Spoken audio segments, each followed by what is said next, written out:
I'm glad you reminded me. Thank you. All right. Well, we're so delighted to be here. Thank you so much, everyone, for coming. And so I will just start off with Dr. Jennifer Shepard Payne's bio. In case you're not familiar, Dr. Shepard Payne is a research faculty at Kennedy Krieger Institute. She's an assistant professor at Johns Hopkins University and founder of DTG Counseling and Consulting, where she provides ACT counseling and coaching primarily to African Americans of faith suffering from anxiety or trauma.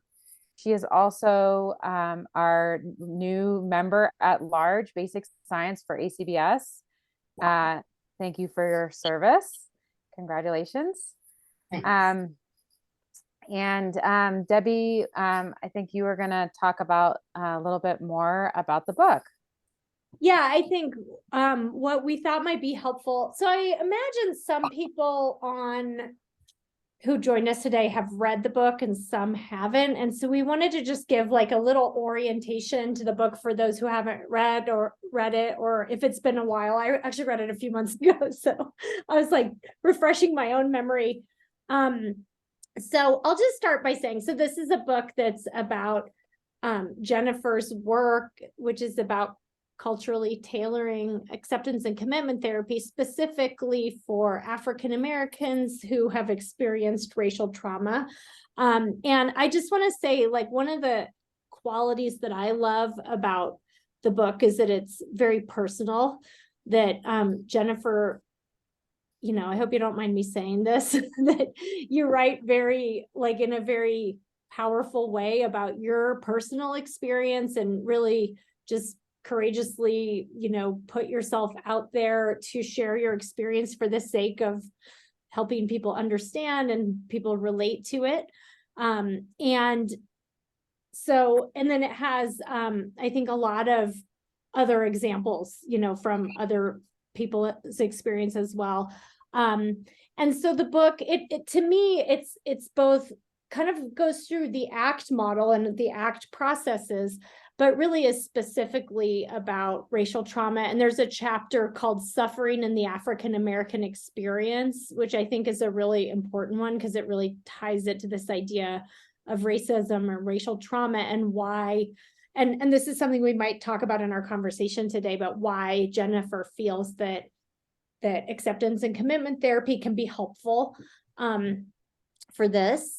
And so anyway, she has her out of the fire model and kind of goes through the different chapters, one of which is living our life like it's golden, like the song that we just heard, kind of going through the ACT processes, but each one has a metaphor that is more related to racial trauma. So like freedom to let go, cognitive diffusion, and I'm more than what I've been through, for like perspective taking and self as context. And then kind of, just kind of walks through that model. And, again, I think one of the things that to me is really striking about it is how it's a little different, I think, than other ACT books that I've read, because it really does have that cultural lens. And so if you haven't read it yet, we're still really glad you're here and welcome, and please chime in. But really highly recommend. I mean, I think as a white therapist myself, I think I learned a lot. And I think that there's a lot of different people who would be interested in this book. So that's my overview. Back to you, Meg. I think that's one of the most, that last thing you said, Debbie, is really important about, I think that's one of the most exciting things about the book for me, is that I think it speaks to both the clinician, the individual who's interested in racial trauma and their own mental health. It speaks to both white clinicians, Black clinicians, white people interested. You can see my book is very mangled, and that is like the only book that's my only other ACT book that is this mangled is my A Liberated Mind. So we really want this discussion for folks to have access to Dr. Jennifer because we're so excited about getting her work, this book out there. I just, when I read this, it's just it's such groundbreaking work. And what's also really beautiful about it is that, Dr. Jennifer, your voice really comes through in the writing. I felt like the way that I know you as a colleague and friend really came through in the book. And I think that that was just really beautiful. And the book is, just so pragmatic, clear and wise, but also elegant. And the way that you describe the ACT processes, I think, was so beautiful in a, when sometimes some of the books, or ways that we describe the ACT processes can feel so inaccessible sometimes. And I thought the way that you did it was really accessible and yet elegant. So I think that, to me, this text is really also a great text for new clinicians to be learning about ACT. So it's my new favorite to do that. That's nice. Thank you. Yeah. So we wanted to open up. I mean, really, we want everyone to get the opportunity to talk with Dr. Jennifer about this work, because it's just so important. So we wanted to open up to everybody, and see if folks have comments, or how this book has impacted you, questions. And Debbie and I have some as well that we'll address later on. But we just really are excited to open up and to any questions that folks have. If you wanted, you can, I think this is probably a small enough group, you can unmute yourself and ask a question, or make a comment about your experience. And we'd love to hear from you. And you're welcome to do that in the chat too. If that's easier for you, we could read questions out loud as well, or comments. So whatever your preference is. Don't be shy. Maybe you guys could get the ball rolling with the question, and then, there might be some questions that roll in, either on the chat or verbally. Great. So Jennifer, one of the things that that I wanted to ask you about, that you and I actually haven't talked too much about, so I'm really curious about, was if you could talk to us a little bit more about your experience writing the book, because I know that it was not an easy time, and it just turned out so beautifully. And I just was really curious about and I know of some other people who have written books recently, and it's not an easy task. I'm very, I have a lot of reverence for the process, and I'm wondering if you could talk a little bit more about your experience writing the book. Yeah, sure.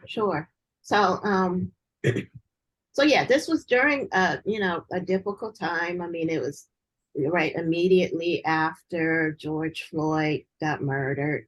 So immediately after that, I mean, within a couple of months, I was approached by, and to be honest, to this day, I still don't know who it was. Like, I don't know. It was some random person, but they basically emailed me and said, we're looking for authors that can talk about the Black experience, or do you know of any individuals? And I said, well, maybe I could do it. I thought I might possibly be able to do it. And so that kind of started the process of starting this journey of writing a book that of course I had no understanding or clue about. So I had no understanding about what the process was going to be like. I didn't know what it was going to be like to write the the proposal, and submit the proposal. I had no idea about, like the steps that it took. So basically, I was going along with the steps as they came. Now, I can say that I feel like acceptance and commitment therapy has really changed my life because I did not know about acceptance commitment therapy until very late in my life, in fact, I was a professor working at a small private college in California, and I was teaching intervention and evaluation classes, and I was teaching the different best practices for these different interventions, and but I hadn't even known anything about it. So, a friend and colleague of mine actually introduced it to my classroom, and so I fell in love with it. But then I got a little irritated because I was like, I wonder why I didn't know about it, and I wonder why people that look like me don't know too much about it, And so anyway, that kind of like that was the start of my journey in terms of culturally tailoring it, so that the cultural tailoring journey started long before the book came. So I had been working on that for quite a few years before, COVID-19, before George Floyd, before all of that, and I had been submitting grants and getting rejections, and just kind of. But I felt something that, I know that we talk about values. I felt something that was like tied to this acceptance and commitment therapy model. And I just felt like I shouldn't let it go, even though, I was getting all these rejections, like these grant rejections. So yeah, so the book, as the process of the book went on, there were so many life events that took place. Like my husband passed away during the time. There was a lot of shifts. I moved across country. There were a lot of things that happened. There were a lot of things that happened that were detrimentally like tragic. Either in my family or in like with friends. But I think like just the principles of acceptance and commitment therapy are really what kept me moving, even, in the midst of like all, like the writing. The writing happened even in the middle of pain, like even in the middle of suffering, the writing happened. And I really kind of like intuitively knew that if I can't do this, like if I can't keep like going in the midst of the pain that I'm suffering, and how would I expect somebody else to do it, So that's how it came about. It didn't come about with like fanfare or flourishing, or it wasn't like this like fun, like exciting like thing, but it came out of a lot of pain and a lot of suffering, but through it all, like I'm just really glad that it actually like transpired and came. Wow. It's I think it really speaks to how much you care about this and how much passion you have and how much it's part of your values that you kept that you did it in the midst of so much. Yeah.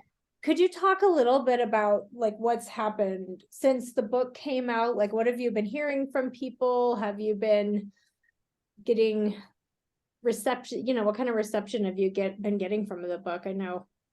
Yeah. Well, okay, so I think in the beginning, like when I started writing the book, the publishers kind of suggested, oh, maybe you shouldn't use this title.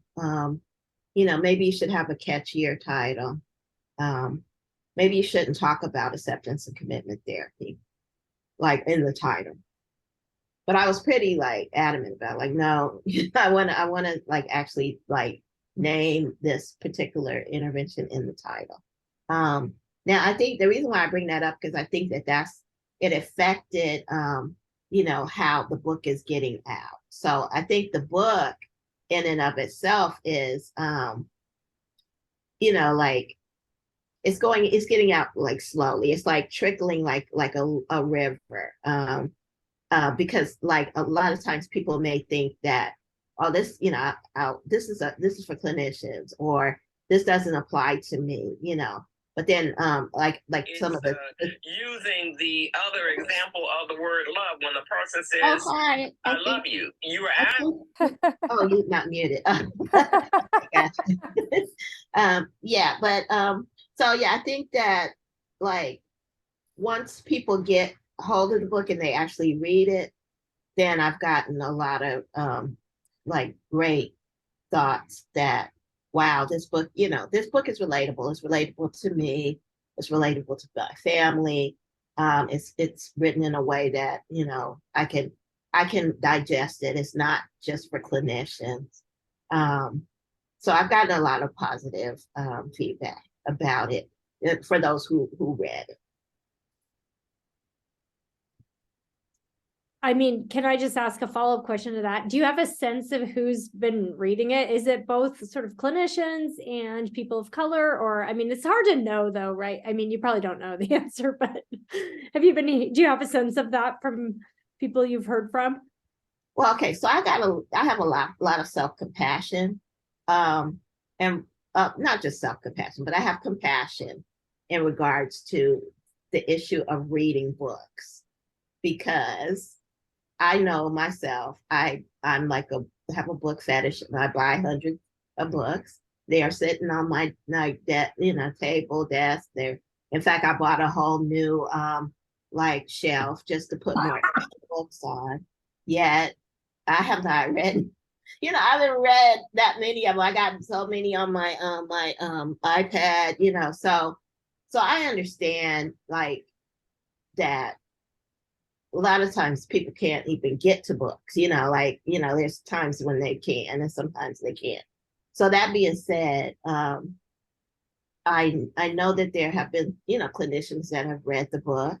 And then those clinicians, most of them have come back to me and they're like, wow, this has been really helpful, or, and then I know that there's been some clients that have read the book, because I've given like free copies to like certain, number of my clients, for instance, and so they have given me like feedback. I know that sometimes there's been some, and I won't say random people, but like for instance, there was a woman that I met through another avenue, and she just happened to be like a Black woman who used to be a professor. Well, I think she's still a professor somewhere.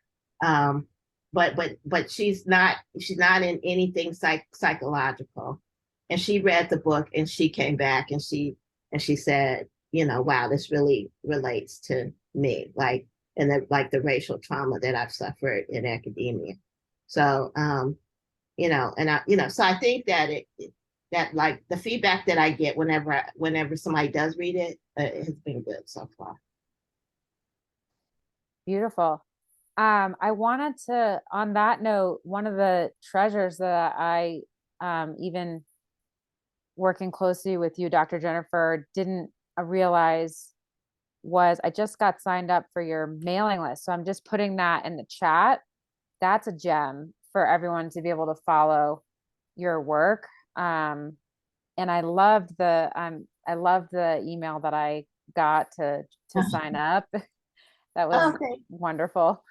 So I just put that in the chat, and then I wanted to read a comment in the chat from Fire. Any American who has yearned for decades for America as a government to operate according to its Constitution and supposed constitutional commitments will welcome this very clear evidence of what has actually been the reality all along. Thank you so much, Dr. Shepard Payne. Oh, thank you. Thank you, Fire. I like your name, Fire. Yeah. I love that. Thank you so much. Yeah, I think it's important for authors to have feedback from people because, you know, you write this, you spend so much time and you're writing something so important, and it's good to have contact and get some positive feedback. Um, so you're not in a vacuum alone in your office. Right, right, right. Um, so one of the questions that that I have had, Dr. Jennifer, is there's so many different nuggets in this book that I really come back to and think about a lot. And I was wondering what aspects of the book you're most proud of, like what feels really salient to you in terms of what you feel most proud of in this book. Yeah. I mean, so like I mentioned before, I'm just proud that it came out at all. Like that's one of the things that I'm just proud that it was able to get out at all. I am a person of faith, so I really am like kind of just amazed that I was able to just continue to write, and that like I was able to write coherently, even in the midst of a number of different things that was happening. But one of the things I do like. Really enjoy or hold is first of all the changes in the metaphors. So like one of the exercises has to do with the strong black man or the strong black woman, and I really love that exercise, and I embrace it. I use it. I actually use that one also like with individual black clients, not just in groups, but I'm really, I feel like that really like resonates with people. It really gets to the heart of the fact that we have to just acknowledge that some people are holding a whole lot of weight. And I think that that's very therapeutic just to have that acknowledgement in the room, because it's kind of like an elephant in the room that's not acknowledged. Some people just need to hear, wow, you are carrying, not just COVID-19, like issues, not just, the issues that are going on in your family, but you're also carrying, the structural inequity that's happening to you in the court systems. You're also carrying, the weight of, not feeling like you're not being treated equally at your job. You're carrying, X, Y, Z, and so that has to be heavy. That has to be heavy for anybody. And so just kind of like acknowledging that, it helps sometimes people to exhale. So I think that's like a theme that's in the book, to help people to acknowledge how heavy racial trauma can be, how heavy structural inequities can be. So important, and so like such a beautiful way that contextual behavioral science can be helpful in terms of thinking about inequity and racial trauma. And I'm just so happy that this is impacting people and helping people. So there's another comment, and I wanted to wait and see if perhaps Dan or others wanted to speak out loud. Like I just wanted to step back for a minute and kind of see if folks wanted to say some comments or questions out loud. Sure. Yeah, I can jump in, especially because I think it's kind of relevant, Jennifer, to what you were just saying. I put it in the chat before you said the last few sentences, but yeah, like I think sort of recognizing the enormity of the systems that kind of create and perpetuate racial trauma. And I really appreciated the inclusion of like the social determinants of health in your book. But I think sometimes I struggle with acknowledging that like you're saying, the weight of all of that and how seemingly intractable it is. And also that from the lens of ACT and individual therapy and psychotherapy, like it's very individually based. And we're Right. not saying, okay, like use these principles to go, here's how you can change the system. I mean, I guess you can, and that's typically not what people are, well, I don't know. In my experience, in my training, that's kind of not included so much, the kind of changing the system in individual therapy. But it's also hard to hold that as a provider, and also how to articulate acknowledging the system, but also working with the limitations of the model that we're in. So I don't know if you have thoughts on that, or question, Yeah. how you hold space for that in the room. Yeah, gotcha. Yeah. I mean, I think it's like so important to hold the space in the room. Sometimes we want so much to be the answer, like, or for people, and to have like a specific answer to give people. But there's sometimes we don't have the answers.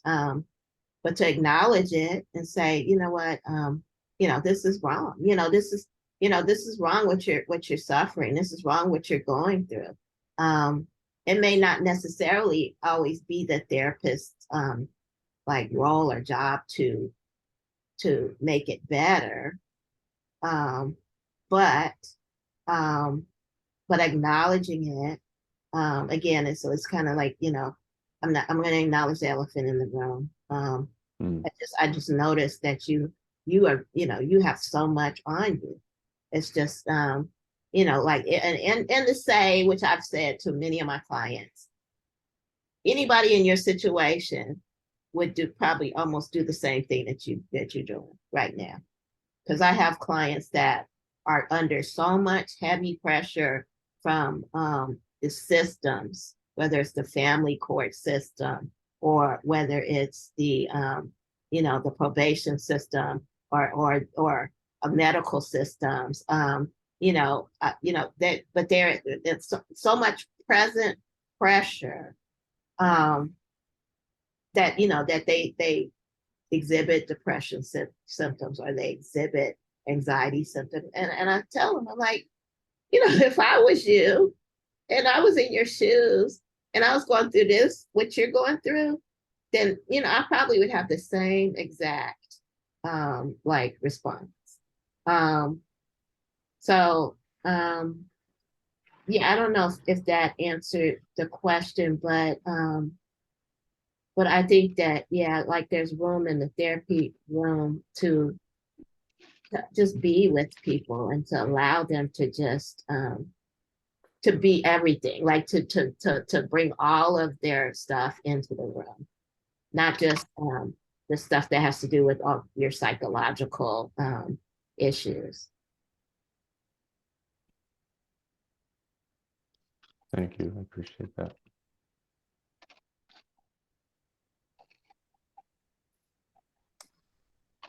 And yeah, I see you said fire clarity in the details about the human experience is liberating for anyone suffering from any being judged experience. Exactly. Yeah. I mean, it's like there's so much stigmatization that goes on, and blame the victim type of scenarios that go on in therapy, unfortunately, because by not saying anything, that it's a way that, in a way, we're blaming the victim. It's like, oh, let's give the person a diagnosis because we have to, and and let's help you with your individual issues, but sometimes these issues are not individual, so I think, yeah, like, just like what you said, Fire, I think that, yes, great, that it feels liberating to realize it's not me, It's not me. It's not internal. It's external.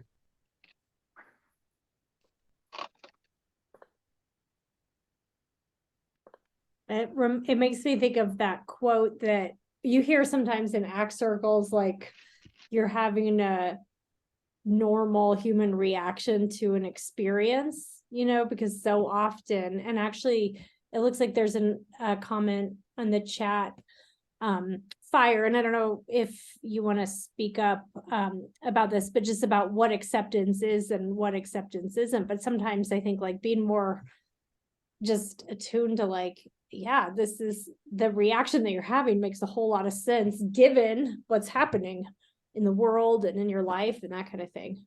It's very validating. Yeah. And as Fire says, claiming your dignity, Yeah. Beautiful.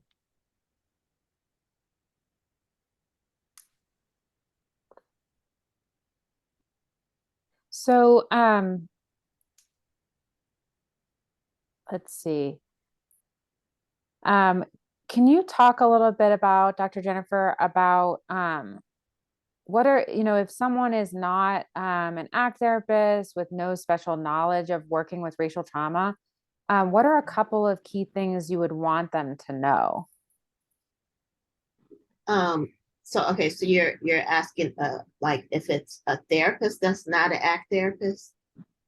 Oh, good question. Sorry, if it's an ACT therapist with no special knowledge of working with racial trauma, Oh, okay. or a regular therapist. Oh, okay. Yeah. Well, I mean, like what I just said about acknowledging, being able to not be fearful about acknowledging the elephants in the room. That's one thing.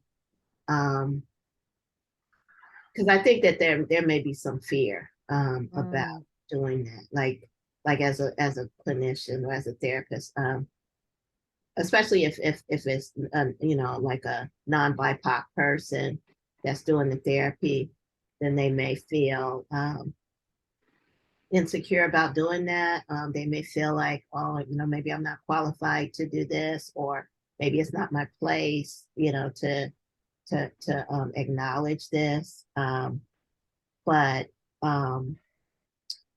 it's absolutely, it's absolutely anybody's place, because again, what it does is it normalizes, this whole scenario, and it makes it where it, you again, you're beginning to see what's my issue versus what is actually, it's the system's issue. It's like the insidious, systematic ways of doing things that is the problem. It's not, this is not like my personal problem. This is a problem. And not only that, but this is a problem that many other people out there are facing at the same, simultaneous time. Oh yeah. Thank you. So I have a question. Is that okay? Sure. Yeah. Beautiful. Yay. Yeah, I'm really enjoying this discussion. I just found out about the book a couple of weeks ago, but I've put it on my list for Amazon. I guess a couple of things, Dr. Jennifer, and that is the use of the book in a classroom training therapists or training social work, because I'm a professor in the School of Social Work at the University of Pittsburgh. And I often find my white colleagues saying how much they value, bringing information to students to train them to work with BIPOC people. And so there are two questions. One, how would this book be used in a classroom? And two, would we use it in a classroom? So we have a class on clinical social work with the African-American family. Right. So would you use it in a book? Would you use it in a classroom that relates directly to the target of African American families, or would you use it in a classroom, a generalist classroom, where you're just training all therapists to understand what it's like to deal with trauma? Or does it matter? I'm always looking for readings, non-textbook readings for students to be enriched by. And so I'm looking at this as a possibility, and then trying to figure out, okay, so where would it fit within my curriculum? Oh, okay. Oh, that's great. Yeah, and I love go social work. I love social stuff. And Yeah. my colleague Mia Asada, Oh, okay. I used to work with Mia at Pitt before you guys took her away. Okay. Ah, okay, okay, yeah, well, that's beautiful. Yeah. So there when the book first came out, and and I was surprised. Some people they digest books like they, so one of my colleagues, one of our ACT colleagues, he said he had already read the book, and he said, oh, I'm going to use this book at my university. So, so he's already started like using it at, like with students at his university. So I could imagine that it could be used in different ways.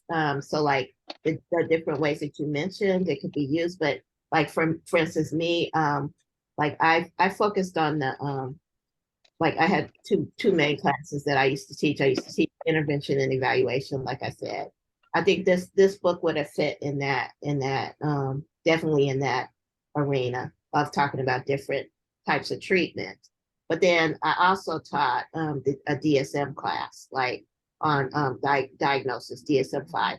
And along with that, I would always infuse cultural issues into every like class. So for instance, we would look at the articles about how Hispanics and depression, or African Americans and schizophrenia, Right. or so I think that like in that regard, that it could have fit in that way. I think that probably it could fit in, yeah. So but in terms of an intro to social work setting, they could read it. Yeah, they could definitely read it. It could be like on a reading list. I could see also like on like an advanced clinical like track where you could probably actually like take some actual information and like create some like something in your lesson plan, so I think like once you read it, like then you can kind of see that it's written in a way that anybody could digest, and the goal was for it to be written for a general population. It wasn't, the goal was for any Black person to pick it up and be able to just read it and hopefully like get some self-help out of it if possible. So that and so it may even help like the students. I don't know, but yeah. Thank you. Thank you. So delighted to hear of this interest. Yeah, that sounds exciting. Yeah, it does sound, I mean, you're always looking for good books that students can grasp, that are non textbooky, because they get so focused on the textbooky stuff and they're looking for a recipe. So it's always good for them to have something that they can sit down and kind of digest on their own and kind of share with you what they have received, and then how this can inform the practice that they intend to do. Because I'm always looking what, okay, now that you've read this, how does this relate to the kind of work that you want to do and who you want to do it? So there's always an application for me when I ask students to read books like this. How does it help inform your practice? Beautiful, beautiful. Yeah. Well, I do have to say that when I started writing, I wrote as a academic type of, like academic minded. And I kept getting like no, you need to rewrite this, completely rewrite this. And so after about 3 chapters, then I kind of got it. I'm like, okay, I need to stop like writing like a professor. I need to write, So yeah, but yes, I think it would be helpful even to students, because like it could be helpful to them personally. And yes, I've had individuals from like all races read it, but I've had also like from minoritized groups that are not Black read it, and they said that it applied as well. So yeah. Yeah, it's and this will be the last comment, but I really like the discussion, because I think when we have students in the helping profession, their mindset a lot of times is that what they're learning applies to the people that they're going to be helping. Exactly. They don't always realize that they are just in some ways like those people in terms of their psychological makeup, in terms of their thinking, in terms of their feelings. So it's not just that you're reading and learning to help other people, but also how does this apply to you as a human being too? And so I like that. Yeah. And that's why I love ACT, because ACT is exactly that. It's like most of us, we do it for our own lives and for ourselves. Like we're not just, talk. We walk the walk first. So beautiful. Well, speaking of, thank you for that question and those comments and questions. There are a few more in the chat, and that's a really nice segue to a question that Hank Robb put up there. And Hank, I don't know, do you want me to go ahead and read it, or do you want to ask Jennifer, unmute yourself and ask Jennifer? What I wrote was, I'm sensing that you were approaching what you did in the consultation room from a different perspective before you learned about ACT. And I was wondering, what did ACT bring that wasn't there in your previous work or training? Yeah, that's a great question. Well, okay, I'll tell you that to be perfectly honest, I have not done clinical work for quite a while. And it's almost like I was avoiding it, like, because I have had supervisors positions, administrative positions. I was professor for 10 years. But now I'm back to doing clinical work, and I love it because of ACT. Like those other interventions, I mean, I guess, I don't know, I don't hope I'm not feeling too snooty about it, but I guess just the manualized treatments, I just wasn't 100% feeling, like cognitive behavioral therapy is, I'm trained in it, I know it, but whatever, and it's just that's how I felt about a lot of the different treatments. So I kind of lean more towards doing things other than actual clinical work. But now I'm fully immersed in clinical work, and I have like a part-time private practice, and I love it because that's what I'm using as ACT. So it did change. It almost sounds like running into ACT got you more interested in meeting with people in the consultation room. Exactly. Thank you. Sure.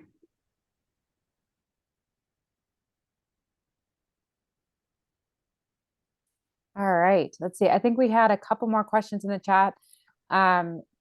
Julie Griffin, did you want to unmute and ask your question or comment?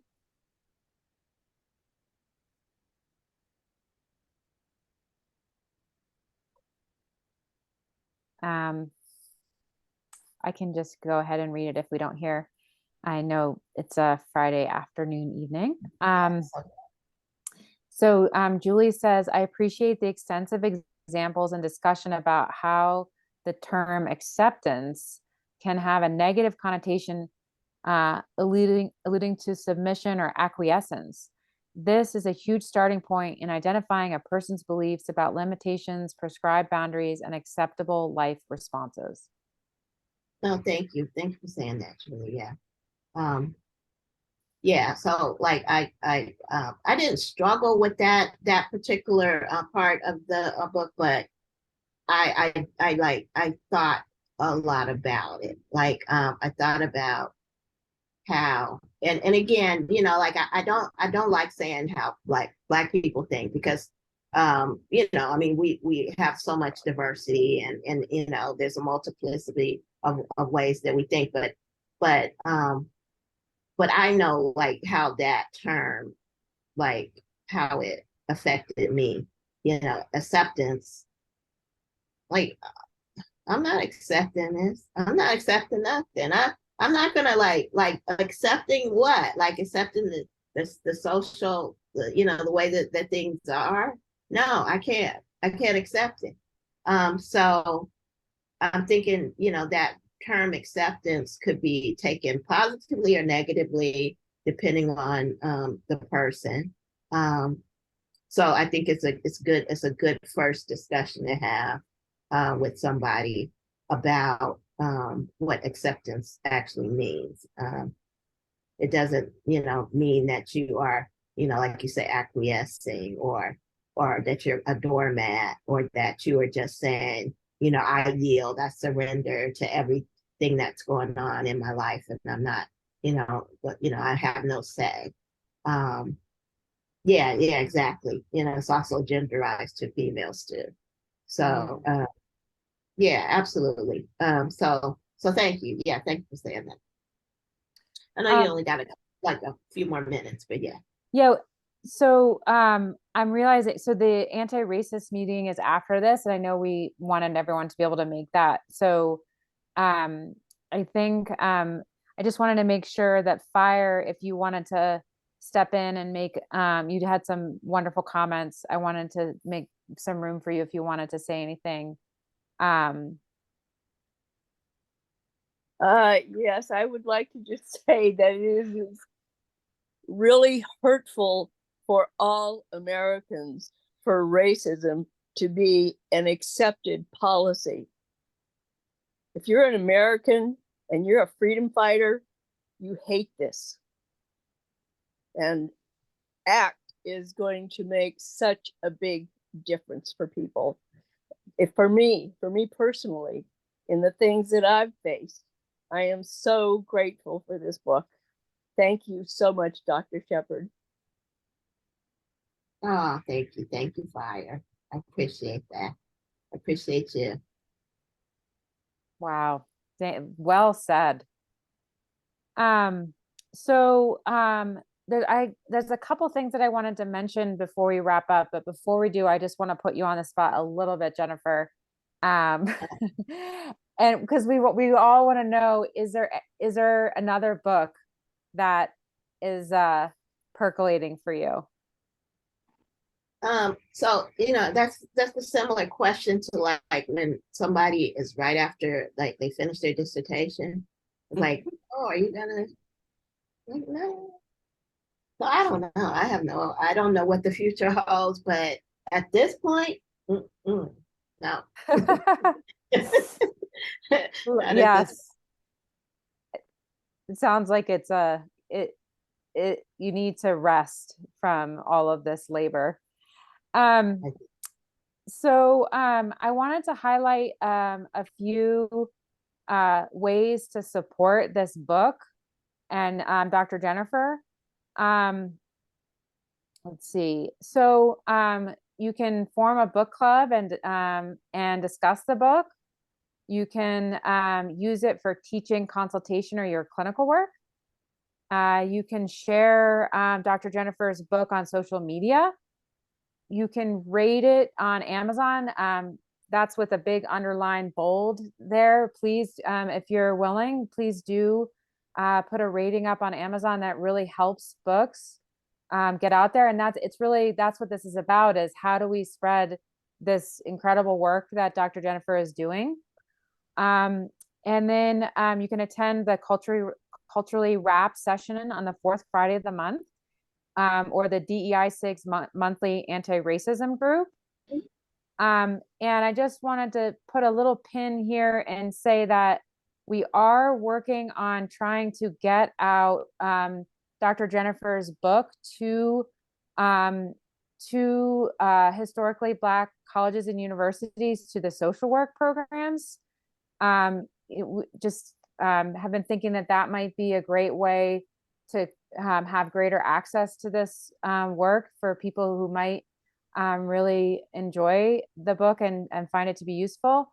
So I'm gonna, we're working, you can contact me, or I'll put my email in the chat if you have any ideas or anything about that initiative. And then I'm also putting a link. You can, if you want to donate to buy Dr. Jennifer's book for historically Black colleges, you can donate at Mend Minds, and all of that money will go directly to buying these books for historically Black colleges. So anything, just really want to thank everyone for coming, and just leave any last final guys. words. Like, this is a Friday evening, so thank you. That's something. Thank you. And thank you, so much. Jennifer, for your time and your awesome work. Thank you guys. You guys are amazing. Thank you. Bye. Bye-bye. Thank you so much. Thank you, everyone.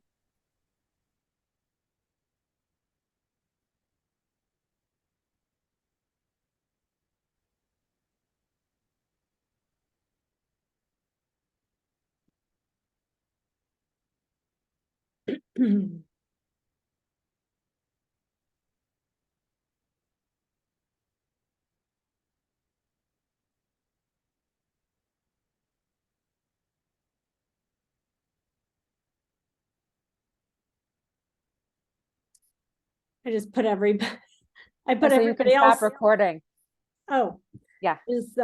okay. How do I stop recording? Where is it? Hold on. Okay.